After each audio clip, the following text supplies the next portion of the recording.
labaatan guud ayaad madaxa ka goysay. Waxaa ku furay xil culus oo mas'uuliyad la yidhaahdo. Awal waa lagu talin jiray, haddase adiga ayaa tale lagaa eegaya. Awal waxbaa lagu siin jiray, haddase waxbaa lagaa sugaya. Waxaad ka soo daahirtay kuul lagugu baxnaanin jiray. Waxaadna u soo banbaxday gegidda lagdanka oo aad isku mudan doontaan wax adduunya lagu sheego oo xoog iyo xeelad badan. Waxaad ku gaashaaman tahay han iyo hunguri, galdalooladaaduna waa baahi iyo barya. Adduunku wuxuu kugula dagaalamayaa awoodda sare oo abuur ah iyo xeerar bulsho oo aamusan. Waxaad iska xaadirsa garoonka dheesha adiga oo guntiga dhiisha iskaga dhigaya oo goosdambeed ku qabsaday beydkii salaan carrabe ee ahaa nin 20 buuxsamay adduun way lagdamayaane. Hankaagii wuxuu tusay inaad ka codsato laamaha faraqa leh ee cibaadada, suugaanta, jacaylka, fanka, quruxda, falsafadda, talada iyo murtida. Baahidaadiina waxay ku tunsiisay inaad ka fashato geedgaabka aan go'ayn ee gasiinka, guriga, guntiga, ganacsiga, gasabka iyo galmada. Isdiiddo kala fog ayaa durbaabo ku jahwareerisay. Waxaana xasuustaa ka kacay boodhka halhaysyo badan oo isdiiddadan laga yidhi sida dani waa seeto, damacna waa lugooyo, iyo dan iyo dandar raboobo. Ila waxa isqaban la'ayba waa gaashaankaagii han iyo hunguri. miyaan xaalkaagu u ekayn odhaahdii calaacalka ee cid hortiiba jabay? Maya, hadraawuba sow kama uu caban isdiiddada nololeed markii uu lahaa naf baan isla doonayaa isdiidda dhexdeeda.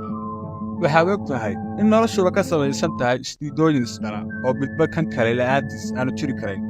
Isdiiddooyinkaas oo ay ku jiraan same iyo xume, nabad iyo colaad, habeen iyo maalin, cudur iyo caafimaad, nolol iyo geeri, gar iyo gardarro.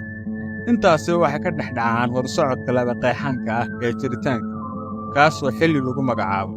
Isaga ayaa mayalka u haya isbeddelka khilaafyadaas. xilli nololeed walba oo dhacdooyinkiisa wataana waa waayo. hadba qole ayaa camirta dunida oo iyadaa dejisa hababka loo noolaanayo. waa isgedgeddi iyo baaxaadeg aan hal weji lagu arkay weligeed, oo qof walbaaba goobada nolosha ayuu meel kaga sugaya. isagoo qaadaya way iska xaalaadun. haboonihii Saalax Qaasinna waxa uu ku heestay waxaad laga foglaysaa howlaha u badala. xeerarka bulshadu adiga waa ay kaa waaweyn yihiin. waxaa lagaa rabaa waxa ay saxda u yaqaannaan inaad samayso, waxa ay khaladka u yaqaannaanna ka hadho. haddii aad seerahaas dhaqanka ka tallowdo, waxaa kugu dhacaysa shaabadda waalida oo ah takoor daa'im ah. ma codsi ka dareen fog baad garanaysaa cabdi tahliil markuu yidhi hay qabanni waaya han noqonin loma weeshaan loma doogtaan. mayay garan maysid dad badan ayuu ku jiifaa wakhti oo legdintii ayuu kaga awood barroonaaday, kamana duwanaa lug hangaraarac ka gooday oo cidimo dhaadanaa. miliilicada dhaayaha ee dareenka quruxda lagu muusoodo iyo fakarka samaha lagu liibaano waa midhaha qalbiga ka arkala ee aysan waxba ka doonayn, balse niyad wax tabaysaa wanaag kama taliso.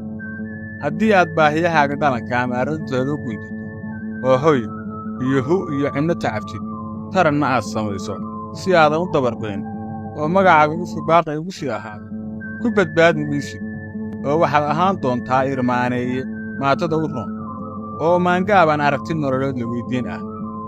ogay weylidkeeduna ka daran oo laqantooyo lagu lun. sheekooyinka jannooyinka raaxada lagu bineeyey iyo guryaha farxaddu bishay ee maskaxdeenna yaalla waa khayaali maaso ama rabitaan nafsadeed ee ma aha wax run ahaan loo arkay. waxaa aliftay maskax murqaansan oo xiisaheedii loo oofiyey dartiis ku hadlaysay. waxba ma goonan ama mid ifka ku leeleeshay oo xanuunka hayaad oo maskaxeed khayaali ah u wejistay, dabadeedna kaarjabin ahaan u noqday neefanaysa. inaan dunida muwaafaqo ool waxaa kaa dhaadhicisay warbixin murtiyeysan ee waa nin iyo waagi. fakarku waa kuu gar oo nin xildhibaydhimay. maad isku wacdiin fakarkii usha dhulka ku xardhayey mar iyo meel walba meeriskiisii surunkii aan joogaba dhulkaan sabay ku jeexaaye. adigoo og inaad go'aan ka gaadhi karto hilinka aad noloshaada u marayso, ayaad isla markaasba og tahay inaadan awood doorasho lahayn.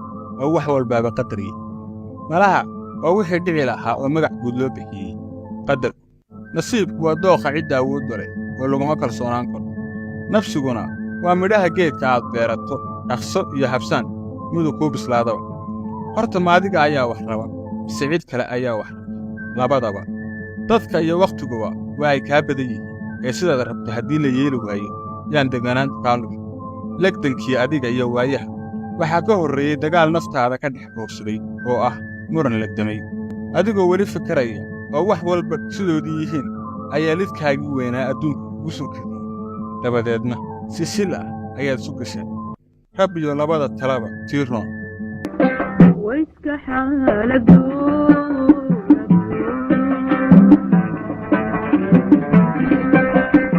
ويسك حالك